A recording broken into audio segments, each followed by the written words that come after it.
Yo guys, today we are checking out the Rapoo Ergonomical mouse. Now this mouse, it's an ergonomic mouse. Now what am I talking about ergonomic mouse?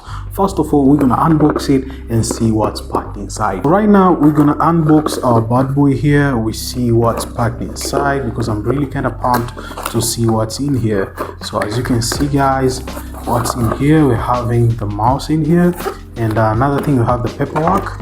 And last but not least, we're getting batteries. So these are the batteries which you get throughout here, so as we can use it on the mouse. So as you can see right now, we are checking out the battery. So this mouse comes up with the battery side in here, which is really vibrant. This is an ergonomic mouse, as you can see guys, really cool, and it's really stealth because you just want something which is stable throughout your setup and throughout usage.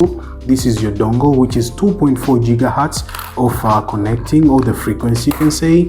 And when you're done, you just turn on your mouse just like that. You can see there is an LED in here indicating that means you're done. And throughout here too, there are two buttons, which is back and forward. So this kind of mouse, it does not have a software to control it, but it's really, I find it's really comfy and it's really cool, not quite bad. Usage out of it, it's come really comfortable, and you just enjoy the grooveness throughout using. You won't get tired, and your hand will be really stable, and it's really awesome. So yeah, so guys, this is the Rapoo EV250, and it's a really nice mouse. I hope you saw the unboxing, the review, the way it is. It's a really cool mouse. The only thing which I wish they could be doing, they could just be having software throughout controlling this mouse, so as you can program this button just like the way the Logitech MX Master 3, the way it is. But overall, it's a really nice mouse, and I really appreciate it from Rapoo, and it's a really awesome. So let me know in the comments down below what you're thinking about the mouse. Do you like the ergonomic mouse,